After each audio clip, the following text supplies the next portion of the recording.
স্বামী সন্তান নিয়ে ছোট্ট সংসারে সুখেই ছিলেন ফজিলাতুন্নেসা। তবে সেই সুখ বেশি দিন সয়নি।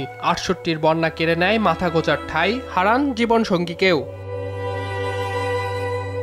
সব হারিয়ে ফজিলাতুন্নেসার ঠাঁই হয় বাবার বাড়িতে, এরপর সন্তানের সংসারে। তবে সেই ঠিকানাও স্থায়ী হয়নি। বৃদ্ধ বয়সে সন্তানের কাঁধও ভারী হয়ে ওঠে।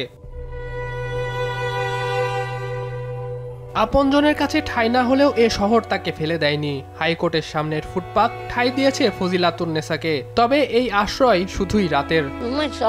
মানে এখানে দোকানদারি করে না ওরা, মানে অনেক রাইতে ঘুমানো লাগে। বাইরে দাঁড়িয়ে ছিলাম, কাম কাজ করতেছি, বাইর বলে আদর করতে কাম করতারি না, তো কম দেহি, মানে হাডন চলনে কষ্ট।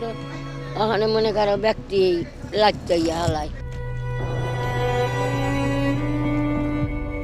আত্মীয় বন্ধু হারালেও নতুন প্রতিবেশী পেয়েছে ফজিলাতুন্নেসা। ঠিক তার পাশেই থাকেন খাগড়াছড়ির কলিমুদ্দিন। বয়সের সাথে তাদের দুঃখ যেন একই সুতোয় গাঁথা। একসময় সবই ছিল বৃদ্ধ কলিমুদ্দিনের। তবে এখন পৈতৃক সূত্রে পাওয়া নামটি ছাড়া কিছুই অবশিষ্ট নেই তার। আল্লাহরে পাইছি, আল্লাহ লগে থাকে, প্রথমে প্রথমে আল্লাহ আছে, আল্লাহরে পাই। এখন ওই যে ছেলে মেয়ের দেখেছি, এখন এই কথা কইয়া লাভ নাই।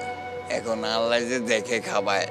ফজিলাতুন্নেসা কলিমুদ্দিনের চেয়ে কিছুটা ভালো আছেন হালিমা খাতুন। হাইকোর্টের সামনের বটতলা যেন তার ব্যক্তিগত জাদুঘর। চাকচিক্যের ভিড়ে যে জিনিসগুলো ফিকে হয়ে যায় সেগুলো কুড়িয়ে গড়ে তুলেছেন নিজস্ব সংগ্রহশালা।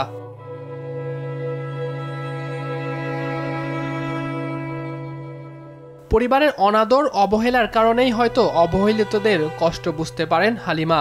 তাই তো সযত্নে ঠাঁই দিয়েছেন 2টি কুকুরছানা ও একটি বিড়ালকে। হালিমার আর্থিক অসঙ্গতি তাদের প্রতি ভালোবাসায় বিন্দুমাত্র ভাটা পড়েনি। অনেকে আমারে মানে ধাক্কা মুক্কা দিছে, এই কুকুর পালো ভালো না, রোজা এই নমস্কার। আমাকে যাও, আমিও একটা কুকুর, আমি পালি কুকুর, সমস্যা নেই। কারণ আমার ঘরও নেই, বাড়িও নেই, দরজাও নেই, ঠিকানা নেই, আমার কেউ দামও দেয় না। এরকম হাজারো ফজিলাতুন্নেসা কলিমুদ্দিনের শেষ ঠিকানা ফুটপাত। খোলা আকাশের নিচে তারা পার করে দিচ্ছেন শীত, গ্রীষ্ম, বর্ষা আর হাজারো নির্ঘুম রাত। তাদের ভেজা চোখ আর খালি পেটের সঙ্গী ফুটপাতের ইট পাথর আর বেওয়ারিশ কুকুর বেড়ালেরা। বেঁচে থাকার জন্য প্রতিনিয়ত যুদ্ধ করে গেলেও কারো প্রতি কোনো অভিযোগ নেই এই মানুষদের। মাহিন আরাফাত, RTV, ঢাকা।